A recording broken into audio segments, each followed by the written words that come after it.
आइए दोस्तों, आज हम एक माइंस में चलते हैं।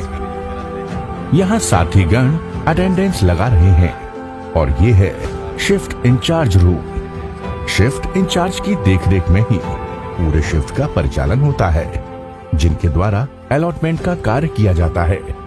शिफ्ट इंचार्ज और सुपरवाइजर अपने रूम से निकलकर कैंटीन की ओर जाते हैं, जहां एक साथ सारे वाहन ऑपरेटर जमा होते हैं। तभी शिफ्ट इंचार्ज सभी वाहन ऑपरेटरों से कहते हैं, आपका अलॉटमेंट निकल गया है। क्या आपको डंपर चलाने के नियम मालूम हैं? जी सर। कोई भी व्यक्ति खदान के अंदर डंपर नहीं चलाएगा जब तक कि उसे खान प्रबंधन द्वारा अधिकृत नहीं किया जाता है। सर, क्या आप बता सकते हैं कि एक डंपर चालू करने से पहले एक ऑपरेटर को डंपर की क्या क्या जांच करना अनिवार्य होता है? सर, हम बताते हैं। हम सबसे पहले डंपर के चारों ओर घूमकर देखेंगे कि पायदान, सीढ़ी, रेलिंग सभी ठीक हैं। फिर रेडिएटर, इंजन, हाइड्रोलिक से कोई लीकेज तो नहीं है और डंपर के टायर की स्थिति ठीक है। सस्पेंशन देखेंगे कि वो बैठे तो नहीं है।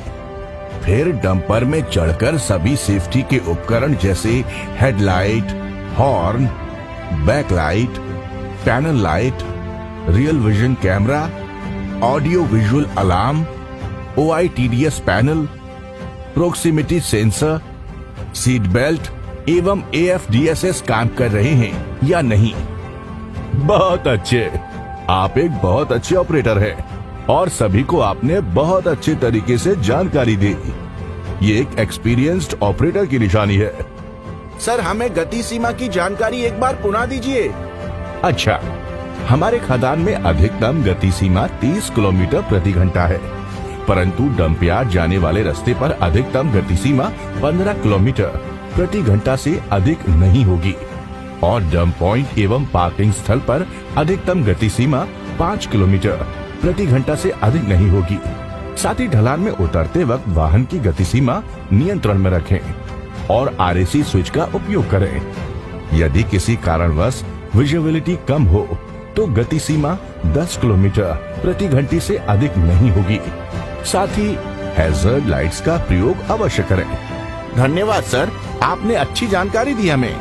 आइए, अब मैं आपको रास्ते का अधिकार, राइट ऑफ वे नियम के बारे में बताता हूँ।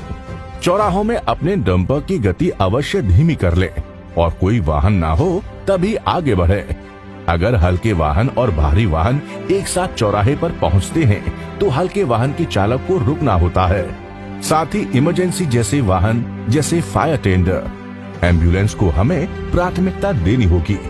साथ ही वाटर स्प्रिंकलर एवं ग्रेडर को भी हमें प्राथमिकता देनी होगी। अब हम पार्किंग के नियमों के बारे में बात करते हैं। वाहन को निर्देशित जगहों में ही खड़ा करना है, हॉल रोड में बिल्कुल भी नहीं। अगर डंपर हॉल रोड में ब्रेकडाउन हो जाता है तो उसका डाला उठा दें। साथ ही आगे और पीछे एक एक लोड गिरा दें एवं हैजर्ड लाइट्स ऑन कर दें, जिससे पीछे से आने वाले डंपर को ब्रेकडाउन डंपर नजर आ जाए। साथ ही चक्कों को एक तरफ काट दें। पार्किंग ब्रेक लगाकर चक्कों को ब्लॉक से जाम कर दें ताकि लुढ़कने का खतरा न रहे। इसके बाद मेंटेनेंस टीम एवं शिफ्ट इंचार्ज को तुरंत ब्रेकडाउन की खबर करें। आइए, सही समय पर आए हैं। आप डंपिंग में ड्यूटी करते हो, इन साथियों को डंपिंग में लेने वाली सावधानियों के बारे में बताइए। जी सर, सबसे पहले डंप में प्रवेश करते समय ये जरूर देखें कि बम बनी हुई है, कहीं डंपिंग फटी तो नहीं है, अंडरकट तो नहीं है, ओवरहेड लाइन, बिजली के खंभे तो नहीं है। इसके बाद ही उस स्थान पर बैक करें। सुरक्षित रूप से अनलोडिंग करें। मटेरियल गिराने के बाद डाला पोजीशन में बैठने के बाद ही डंपर आगे बढ़ाएं। और हाँ, बारिश के समय या बर्म कमजोर रहने पर एज डंपिंग बिल्कुल ना करें। धन्यवाद। बहुत अच्छा। कभी भी ओवरटेक ना करें। दो डंपरों के बीच कम से कम 40 मीटर की दूरी रखें। डंपर को निर्देशित स्थान पर ही रिवर्स करें। डंपर चालू करने से पहले 2 हॉर्न बजाकर एवं रेयर व्यू मिरर और ब्लाइंड स्पॉट मिरर में देखकर सुनिश्चित होने के बाद ही आगे बढ़ें और मोबाइल का प्रयोग कदापि ना करें। दोस्तों, हमारे शिफ्ट इंचार्ज इतना सोचते हैं तो हमारा भी कर्तव्य बनता है कि हम सभी सुरक्षा के नियमों का संपूर्ण पालन करें और डंपर चलाते समय मोबाइल का कभी प्रयोग ना करें। हाँ, सही बात है सर। हम इन नियमों का पालन करके अपने माइंड्स को सुरक्षित और प्रोडक्टिव बनाएंगे। जी हाँ, आप भी ट्रैफिक रूल्स का अनुपालन कर अपनी माइंड्स को साथ ही अपने आप को सुरक्षित रखें। धन्यवाद।